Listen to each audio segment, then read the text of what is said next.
Good morning students. मैं Ajay sir arts academy में social science का टीचर हूं और आज मैं क्लास 8 के लिए सोशल साइंस में हिस्ट्री में rural life and society chapter number 4 को लेकर आपके बीच आया हूं। बच्चों, हमारा देश प्राचीन काल से ही एक ग्रामीण परिवेश का देश है और भारत के बारे में ऐसा कहा जाता है कि भारत की आत्मा गांव में बसती है।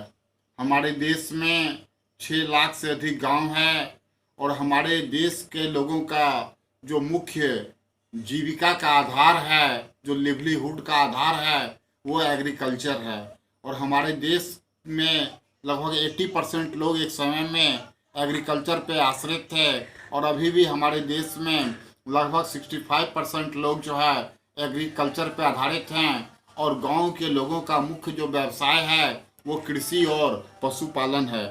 तो जब से हमारे देश में जो है औपनिवेशिक शासन का राज प्रारंभ हुआ तो उन लोगों ने जो है सो जमीन के संदर्भ में भी जो है बहुत प्रकार के रूल्स और रेगुलेशंस को लागू किया।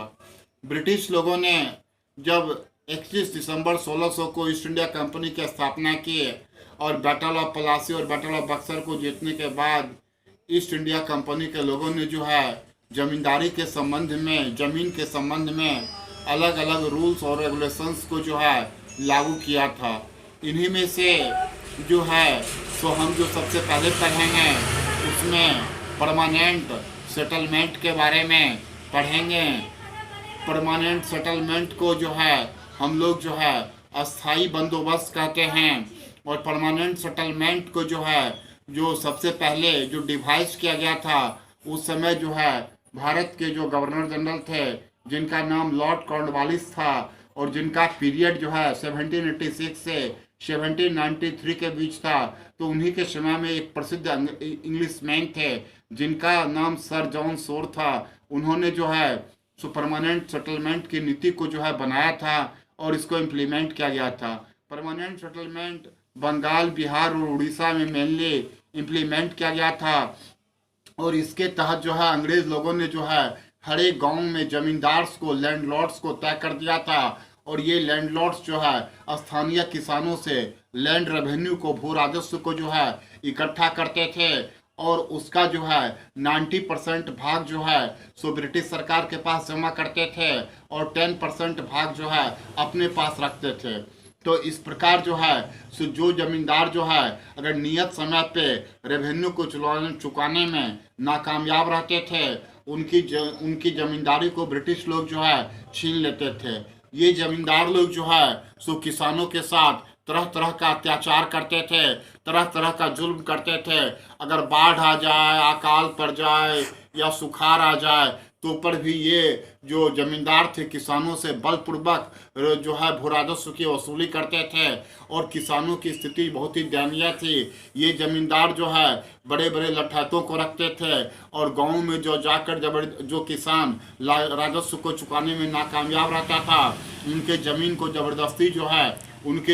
ज़बरदस्ती जो है जोत लेते थे और इस प्रकार जो है सो क्या कहते हैं परमानेंट सेटलमेंट के दौरान जो है हमारे किसानों को बहुत कष्ट और पीड़ा को सहन करना पड़ा। इसके बाद जो है सो मद्रास में जो है और मुंबई में जो है रैयतवाड़ी सिस्टम्स को जो है 1830 में थॉमस रूड और मुनरो ने प्रारंभ किया था और इसके तहत रैयतों से जो है कांटेक्ट किया गया था और ये रैयत लोग जो है जो लैंड रेवेन्यू को जो है चुकाने के लिए जिम्मेदार थे। इसके बाद जो है महलवाड़ी सिस्टम को जो है हॉल्ट मैकेंजी ने लागू किया था और महलवाड़ी सिस्टम जो है आपको western Uttar Pradesh, parts of Madhya Pradesh और पंजाब में लागू किया गया था। इसमें ग्रुप ऑफ विलेज को महल माना जाता था। लगभग 100 समूहों का एक महल होता था और प्रत्येक जो गांव का एक मुखिया होता था, हेडमैन होता था। ब्रिटिश लोग जो है उससे लैंड रेवेन्यू जो है उससे कलेक्ट करते थे। इस प्रकार लैंड जमीन राजस्व की नीति, जो वसूली की जो नीति थी भू राजस्व की, वो बहुत ही पीड़ादायक थी, कष्टदायक थी। और इसी में से मैं एक जो है फेमस नॉवेलिस्ट और ड्रामाटिस्ट दीनबंधु मित्रा का नाम लेना चाहूँगा, जिन्होंने कि नील दर्पण नामक नाटक लिखे थे और उसमें बंगाल, बिहार में जो किसानों की जो नीले नीले जो अंग्रेज लोग थे, ये लोग कैसे दमन करते थे, उसके बारे में जो है इस नाटक में जो है विस्तार से लिखा है। और इस प्रकार जो है अंग्रेज लोगों की ये भू राजस्व की नीति जो है सो सक्सेसफुल नहीं थी।